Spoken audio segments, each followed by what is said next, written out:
Terrain social.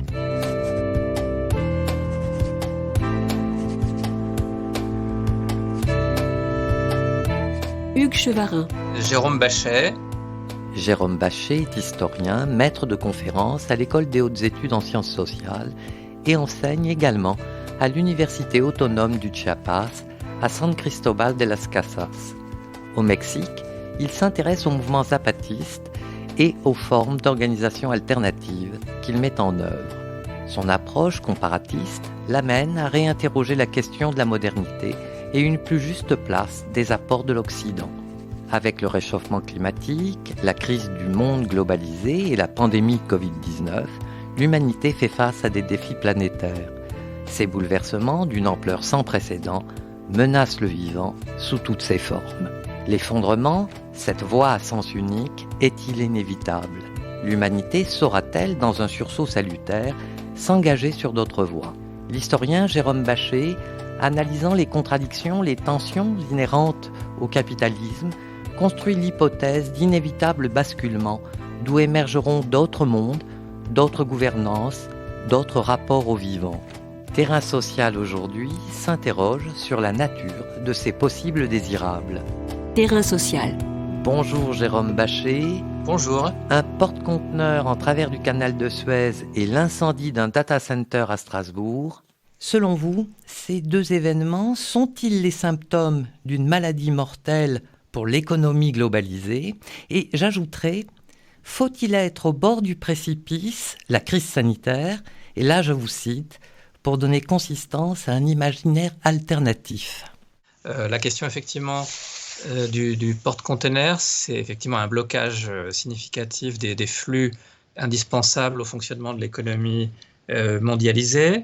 Et ce qu'on voit surtout là, c'est la conséquence d'une part d'une course au gigantisme. Hein, ce bateau qui s'est mis en travers du canal de Suez, il fait 300 mètres ou 400 mètres même de long. Il porte 20 000 containers. Une enquête récente d'ailleurs qui insiste sur le fait qu'il y a de plus en plus d'accidents avec ces porte-containers géants qui perdent une partie de leurs marchandises au fond des océans. Ça conduit à insister sur la fragilité en fait d'un système mondialisé qui repose sur des flux planétaires de plus en plus globaux, une course au gigantisme, tout ça étant soutenu en fait par ce qui fait le fond en fait de la logique de l'économie en régime capitaliste, qui est la course au profit, la maximisation et une course à la croissance, et une croissance qui en fait est exponentielle et pour cela même qui est insoutenable sur le plan écologique et peut-être même humain. Donc il y a des signes de plus en plus fréquents, des difficultés auxquelles nous allons nous trouver confrontés de plus en plus, c'est l'évidence. Ces exemples que vous venez de mentionner sont malgré tout infimes par rapport à des choses bien plus graves qui sont les conséquences du réchauffement climatique, les méga incendies qui ont détruit des quantités de forêts considérables et qui ont aussi brûlé vif plus de 3 milliards d'animaux lors des récents incendies en Australie, l'effondrement de la biodiversité et puis la crise sanitaire dans laquelle nous sommes plongés depuis maintenant 1 an. Cette crise sanitaire qui suscite à la fois beaucoup de souffrance, désormais une lassitude, les gens n'en peuvent plus et malgré tout il faut continuer à essayer d'y faire face. Je pense que fondamentalement il faut voir cette crise sanitaire comme un avertissement. Quelle est la particularité de cette crise sanitaire ? La question de la crise du réchauffement climatique et de l'effondrement de la biodiversité sont peut-être plus graves encore à l'échelle des possibilités de la préservation et de la durabilité de la vie humaine et non humaine sur Terre. Mais la particularité de la crise sanitaire liée à la Covid, c'est qu'elle est beaucoup plus, elle est ressentie dans nos chairs à tous et toutes de manière plus vive, plus immédiate, plus sensible, alors que la question du réchauffement climatique, aussi grave soit-elle, reste quand même beaucoup plus théorique, même si on en perçoit des effets à travers les canicules, les phénomènes météorologiques extrêmes qui sont très sensibles, mais dans son ampleur même, il ne nous est pas encore donné de prendre conscience corporellement de leur gravité. Alors que la particularité, encore une fois, de la crise Covid, c'est que nous vivons cette crise dans nos chairs depuis 1 an d'une manière extrêmement sensible et omniprésente. J'ai pu écrire que cette crise du Covid nous fait entrer dans le 21e siècle c'est-à-dire qu'elle nous fait entrer véritablement dans le temps des catastrophes qu'il va nous être donné malheureusement de vivre. Et donc, en ce sens, c'est un avertissement. Et c'est un avertissement qui devrait nous pousser à réagir d'une manière extrêmement forte et bien au-delà des discussions qui ont lieu généralement et qui se concentrent sur des aspects annexes, ou des aspects importants parce que c'est les aspects immédiats de la gestion de la crise. Comment agir désormais, comment tenir compte de cet avertissement si fort que nous a lancé en quelque sorte ce virus SARS-CoV-2, et d'abord donc comment comprendre les causalités de ce qui nous arrive pour pouvoir y faire face à l'échelle qui s'impose désormais. Est-ce que l'Anthropocène qui pointe, est-ce la même chose que le Capitalocène que vous mettez en évidence? Et est-ce que, si ce n'est pas la fin de l'histoire, ça risque d'être la fin tout court? Donc, qu'est-ce qu'il faut faire avant d'en arriver à cette étape finale, on va dire? Vous appelez de vos voeux un basculement. Alors, de quelle nature serait ce basculement? Alors, le livre s'intitule « Basculement » avec un S, basculement au pluriel. C'est-à-dire que c'est une manière d'insister sur l'extrême incertitude dans laquelle nous nous trouvons. Dans l'histoire du monde, il y a des périodes de relative stabilité au niveau des structures des systèmes sociaux. Ça n'est pas le cas. Désormais, nous sommes dans un monde fondamentalement instable. On voit de plus en plus d'événements absolument que personne n'avait prévus et qui s'enchaînent à une rapidité de plus en plus grande. Donc nous sommes dans une situation d'extrême instabilité et donc d'imprévisibilité avec des mouvements historiques qui peuvent intervenir mais dans des sens variés. C'est-à-dire qu'il n'y a pas, par exemple, je m'oppose avec cette idée de basculement au pluriel à l'idée d'un effondrement que soutiennent par ceux qu'on appelle les collapsologues et qui disent que notre société, notre civilisation est en train de s'effondrer. Mais cette idée de l'effondrement, en fait, c'est un scénario unique qui semble comme prédéterminé et j'essaye au contraire d'insister sur le fait que des mouvements très graves, parce que nous sommes dans une situation de crise structurelle profonde, des mouvements très graves peuvent intervenir ou sont déjà en train d'intervenir, mais dans des directions qui sont multiples et en grande partie imprévisibles. Que se passe-t-il au sein du capitalisme ? Certains de ces basculements peuvent se jouer au sein même du système capitaliste. On était jusque-là dans un monde capitaliste fondé sur les énergies fossiles. Donc on peut parler d'un capitalisme fossile qui peut chercher à se perpétuer, même y compris au prix d'une destruction de plus en plus accélérée de l'environnement, des mondes vivants en général. Et pour cela, il faut une structure politique qui soit le plus autoritaire possible pour contenir en fait toutes les tensions qu'induirait la poursuite de ce capitalisme fossile. Donc ça, c'est une voie possible. D'un autre côté, on sent que précisément dans la crise liée à la Covid, il y a des éléments d'inflexion possibles au sein du système capitaliste qui pourraient rendre possible, envisageable, une véritable transition énergétique vers ce qu'on pourrait appeler un capitalisme vert, qui ne résoudrait évidemment pas tous les inconvénients qu'engendre le mode de production capitaliste, mais qui aurait au moins l'avantage de réussir une possible transition énergétique. C'est une possibilité, c'est loin d'être certain. Et puis d'un autre côté, on voit pointer l'hégémonie chinoise qui est fondée sur une sorte de dosage presque parfait entre l'économie de marché et puis un système de contrôle totalitaire qui est renforcé par l'usage généralisé des outils numériques.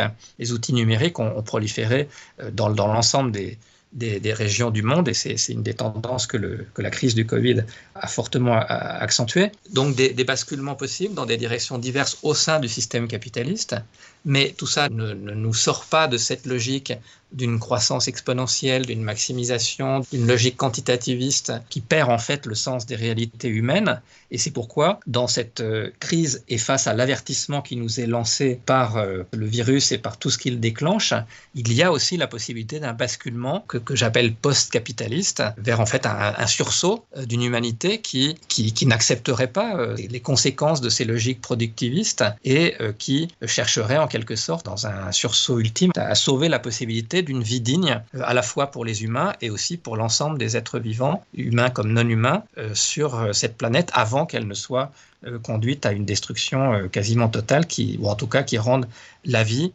encore une fois humaine et non humaine, de plus en plus difficile, sinon impossible. Donc c'est à tracer en quelque sorte les possibles de ce basculement post-capitaliste qui me semble le plus clairement désirable que s'attelle ce livre que je viens de publier, donc sous le titre de Basculement. Vous appelez à un changement d'échelle pour un en commun, on va dire, désirable, et vous dites qu'il faut réactiver l'expérience communale. Donc là, il faut éclairer un peu plus cet aspect de la question. Je vous cite, « L'expérience communale n'est rien d'autre que l'expérience de l'habité telle qu'elle se construit collectivement. » Quels sont les éléments à mettre en place pour que cette expérience communale ait lieu ?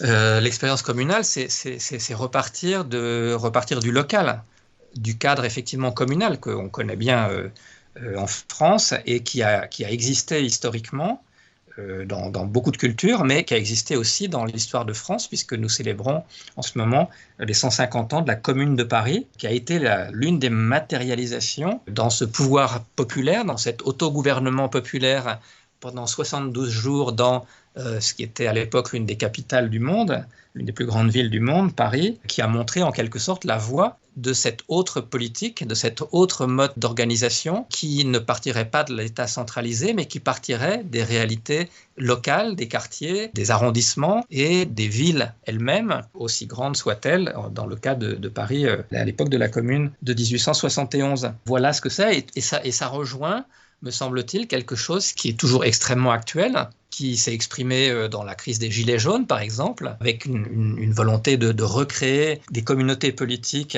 ancrées dans des lieux propres, dans les lieux où les gens vivent, où les gens tissent des liens d'interconnaissance.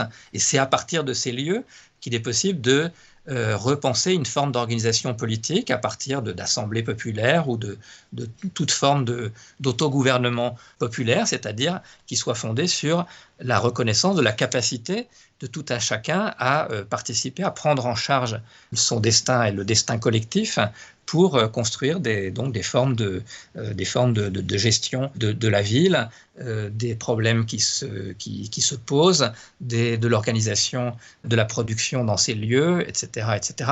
Et cette aspiration à une relocalisation, à la fois, on la sent émerger de plus en plus, à la fois sur le plan politique, une aspiration à une démocratie qui soit beaucoup moins formelle que celle qui domine aujourd'hui, qui s'ancre dans des formes de démocratie directe en quelque sorte. Et puis c'est aussi la nécessité d'une relocalisation de la production qui se fait jour, qui serait une manière, précisément pour revenir à votre question initiale, eh bien de ne plus être dans cette folie où on fait circuler des porte-containers qui sont des espèces de monstres de 400 mètres de long et qui ont la hauteur d'une vingtaine d'étages et qui, évidemment, parfois se bloquent dans le canal de Suez ou perdent leurs containers en pleine mer. Donc il y a une volonté, il y a une nécessité de revenir à une relocalisation de la production et des modes de vie de manière plus générale. Quels en sont les écueils ? Il faut certainement pas s'enfermer dans un localisme qui serait excluant vis-à-vis d'autrui, vis-à-vis des autres. Donc il ne s'agit évidemment pas d'une posture qui prétendrait en quelque sorte idéaliser un lieu propre, un territoire exclusif au détriment de liens avec l'ensemble de l'humanité d'une certaine façon. J'oppose radicalement l'idée d'une relocalisation absolument nécessaire et l'idée pernicieuse, au contraire, d'un enfermement localiste qui peut conduire à des affirmations identitaires, xénophobes, racistes, qui sont, à mon sens, évidemment, à rejeter absolument. Donc il y a une différence tout à fait fondamentale à faire entre cette idée d'une forme communale, d'une nouvelle politique ou d'un renouveau d'une politique communale, qui est forcément ancrée dans des réalités particulière, mais qui, à mon sens, doit être articulée à la pleine conscience de notre condition planétaire.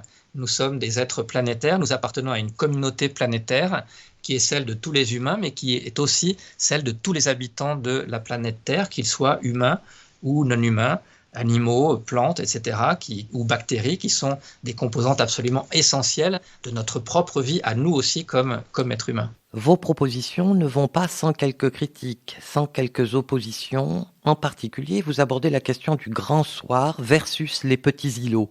En quoi est-ce une alternative biaisée ?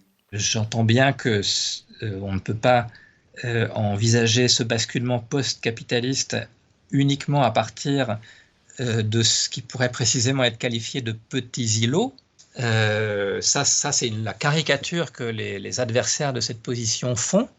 C'est un mode de construction du politique à partir des réalités locales et en l'occurrence communales. Mais cette expérience, elle n'est pas réservée à quelques-uns. L'idée, c'est au contraire qu'elle soit partagée le plus largement possible et que, à partir de là, ce soit un système idéalement planétaire qu'il s'agit de construire. Mais il s'agit de le construire à partir des réalités locales et à partir des autogouvernements qui se constituent localement, mais qui ensuite peuvent tout à fait se fédérer. La logique fédérative existe et a été pensée depuis fort longtemps. Ça n'est pas quelque chose d'inimaginable ou de tout à fait saugrenu ou impensable. Il s'agit de penser un système post-capitaliste, le basculement dans une autre réalité qui, encore une fois, fasse droit à notre condition planétaire et donc engage l'ensemble, autant que possible, des humains qui sont prêts à sortir de la tendance à la catastrophe dans laquelle nous sommes actuellement, et qui donc, tous ensemble, d'une certaine manière, mais chacun aussi à sa manière, chacun en fonction de ses traditions locales, de ses manières de voir, de ses manières de penser, puissent à la fois s'organiser localement et atteindre donc cette forme de fédération, d'association, qui, encore une fois, fasse droit à notre condition commune planétaire. Merci Jérôme Bachet. Je rappelle que vous êtes historien, maître de conférences à l'École des hautes études en sciences sociales et que vous enseignez également au Mexique. Vous avez publié en février dernier Basculement, mondes émergents possibles désirables aux éditions La Découverte. Terrain social.